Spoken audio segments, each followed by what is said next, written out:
Hey guys, let's get more news about Lakers, but first, don't forget to subscribe and leave your like. Lakers Austin Reaves sounds off on fans, I'm not going to Detroit. With trade winds circling the Los Angeles Lakers, Austin Reaves is a name to watch as a potential centerpiece in any deal. But he isn't interested in going to the Detroit Pistons. Or at least, so says the young phenom. While playing in the Good Midwest Open, Reaves was heckled by fans about joining up with the Pistons this summer. "We need you on the Pistons, Austin," one fan said. "I'm not going to Detroit," was Reaves' reply. The 26-year-old guard is coming off of his third season with the Lakers. Reaves averaged 15.9 points, 5.5 assists, and 4.3 rebounds in 82 appearances with Los Angeles. But as has always been the case with the LeBron James-headed teams, almost any and everyone is available in the right deal. The problem Los Angeles runs into with making Reaves the centerpiece to a blockbuster deal is his salary. The third-year guard signed a 4-year, $56 million extension in July of 2023. That's an average of $14 million annually. Players on a similar pay scale include Dorian Finney-Smith, Jordan Clarkson, Onyeka Okongwu, and Mitchell Robinson. So in order to pull off a blockbuster acquisition, the Lakers would have to find creative ways to make the salaries match. D'Angelo Russell will make $18.6 million in 2024 to 2025, and Rui Hachimura will make $17 million flat. The combination of those two salaries with Reaves adds up to $36.9 million. That would put Los Angeles within striking distance of a star acquisition. But do they have enough assets to entice another team? Grant Hughes of Bleacher Report thinks so. In a June 11th column mocking blockbuster trades, Hughes put together a Lakers package for Cleveland Cavaliers All-Star Donovan Mitchell. Reaves is the centerpiece. Lakers receive, Mitchell. Cavaliers receive, Hachimura, Reaves, Gabe Vincent, 3 first-round picks, 2024, 2029, 2031, Hughes admits it's not the most compelling offer. But contingent upon a Cavaliers retooling, could make sense for Cleveland.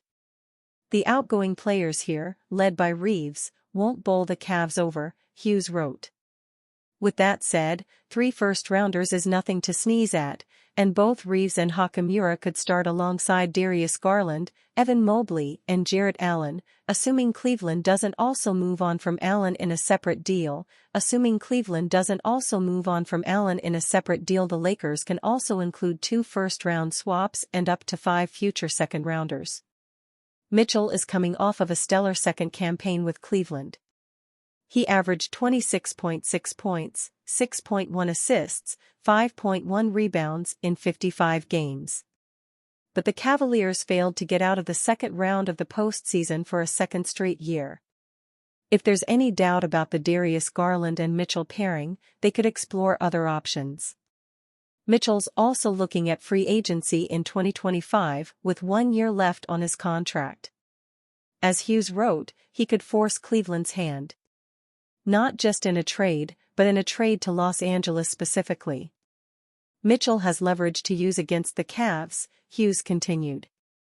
As he can decline his extension and threaten to walk for nothing as a free agent in 2025.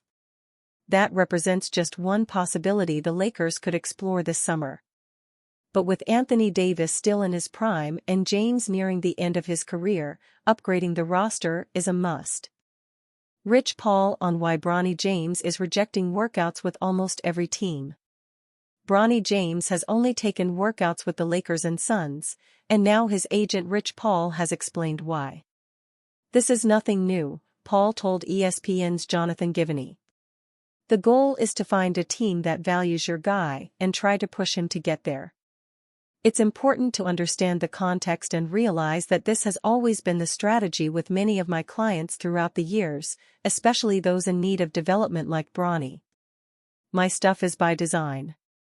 Bronny is the same as my previous clients. I got the word out early to teams that if you plan on bringing Bronny in, here's what you need to know. If you won't give him a real deal, there's nothing to talk about. It's hard to get real development on a two-way deal. I don't care about him going to the Lakers, or Phoenix, or about what number he gets picked. It's about fit. Rich Paul added that LeBron was no longer hoping to play with his son. LeBron is off this idea of having to play with Bronny, Paul said. If he does, he does. But if he doesn't, he doesn't. There's no deal made that it's guaranteed that if the Lakers draft Bronny at 55, he, LeBron, will re-sign. Paul even claimed that Minnesota, Dallas, and Toronto all loved Bronny, suggesting his client would have plenty of options.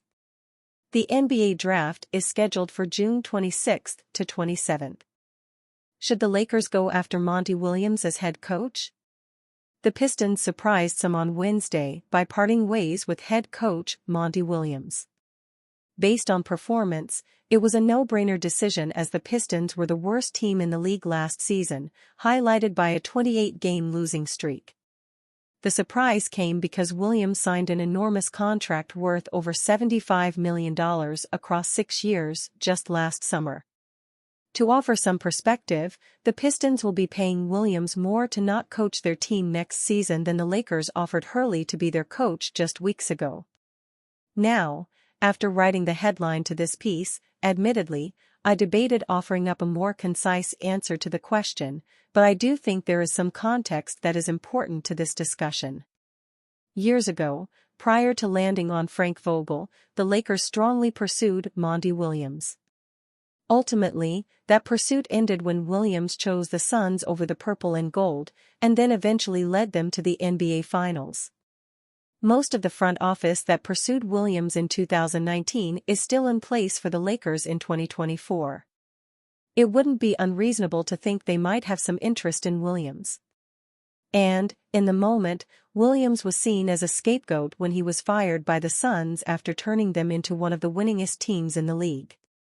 When Williams left Phoenix, it certainly sounded like he was ready to step away from coaching for a bit before the Pistons' Godfather offer came in. So, a lot has changed since the Lakers last pursued him. It wouldn't be a surprise now if Williams wants to spend time away from basketball, especially when he's going to be paid tens of millions of dollars to do so. The Lakers also seem like a team ready to hire J.J. Redick as the next head coach. Their process has been ongoing for months now, is near the final stages, presumably. Bringing in an entirely new candidate, especially as you're now facing competition for the candidates you're considering, could be a risky move. If Williams was interested in coaching, it wouldn't be a surprise to see him mentioned as an assistant coach option for the Lakers. He served as an assistant a number of times in his career and even after being a head coach in New Orleans. If Redick needs a staff with head coach experience, Williams would meet that requirement at least. Ultimately, I do not think the Lakers should go after Williams as head coach, nor do I think they will. If you're appending your months-long coaching search for a candidate, it's for a can't-miss one. That is not Williams. Adding him as an assistant coach could make sense, but I'd be surprised if he was open to that. And you, fan? What do you think of the situation of Monty Williams? Leave your opinion in the comments.